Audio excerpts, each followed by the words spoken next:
In Paris, there were several artists whose pursuit of utopian ideals was pushing French modernism towards an age of abstraction. This is the studio of Constantin Brancusi, a Romanian who moved to Paris in 1906. Throughout the years of the war, he evolved a highly pared-down figurative style, constantly reducing elements of his subject to the simplest of forms.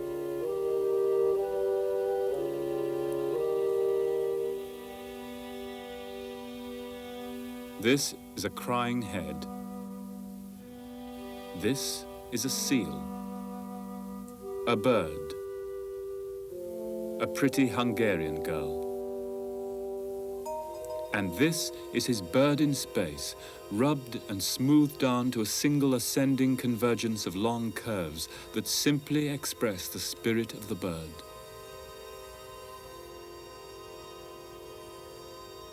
Though Brancusi's sculptures are highly abstract, they still have an object at their center.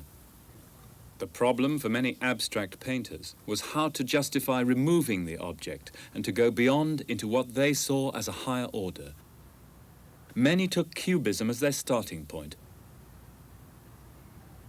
Geometric abstraction was a logical extension of Cubism, which had freed Western artists from traditional representation and given them the freedom to produce more conceptual images. In the early 20s, Mondrian became one of the first Western artists to paint in a pure abstract manner. And if we look at a series of tree paintings that he completed in 1908 to 1912, we can trace his development away from figurative work to the use of cubist grays and cubist composition, and finally to an altogether more subtle cubist image. In Paris in 1914, he turned his attention to buildings. For instance, this church here on the left was one of his subjects. He analyzed the facade and finally distilled it into completely abstract compositions.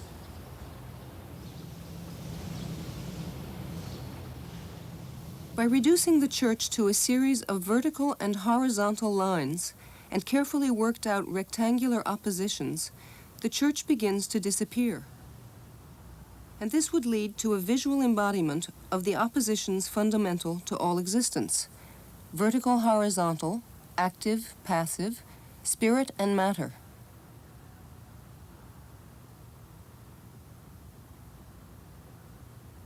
Mondrian was a utopian. He wanted to build a geometric world that would so totally satisfy the human psyche it would render painting obsolete. Although Mondrian's ambitions were never realized, there was one event where such utopian ideals did find practical expression.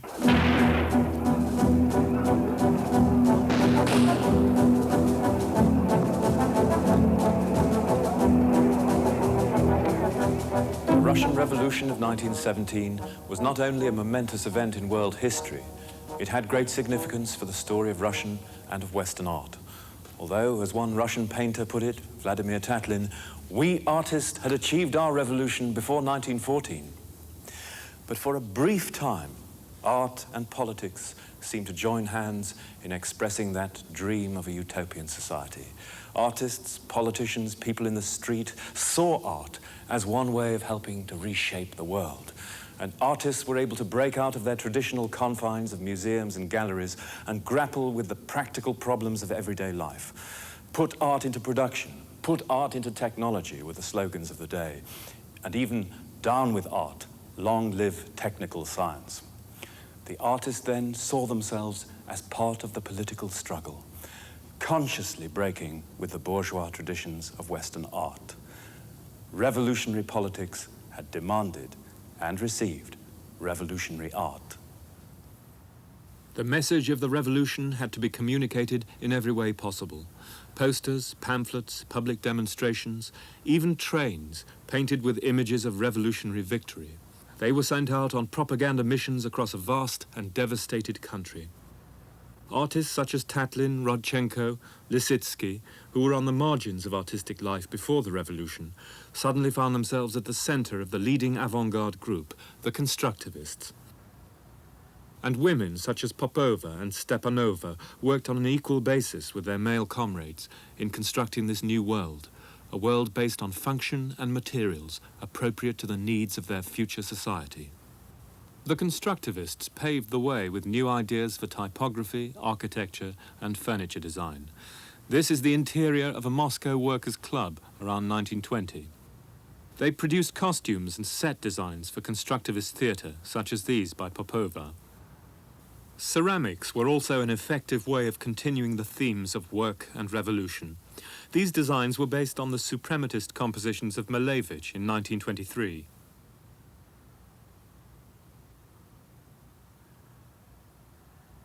The revolution had given artists a unique opportunity to express their utopian visions.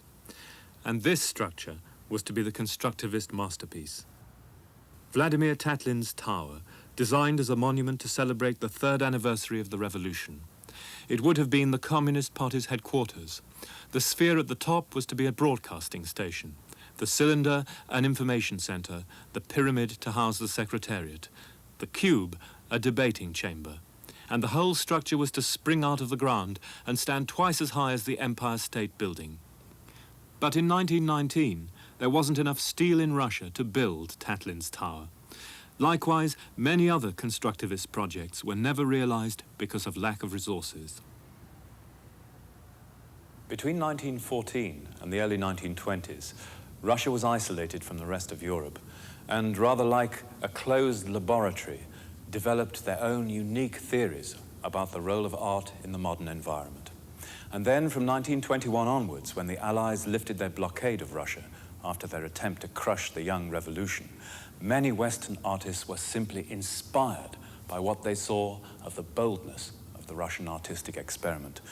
And then the ideas of the Russian avant-garde flooded into Europe, especially through Germany and through the work of artists like Lisitsky and Kandinsky, who worked at the Bauhaus.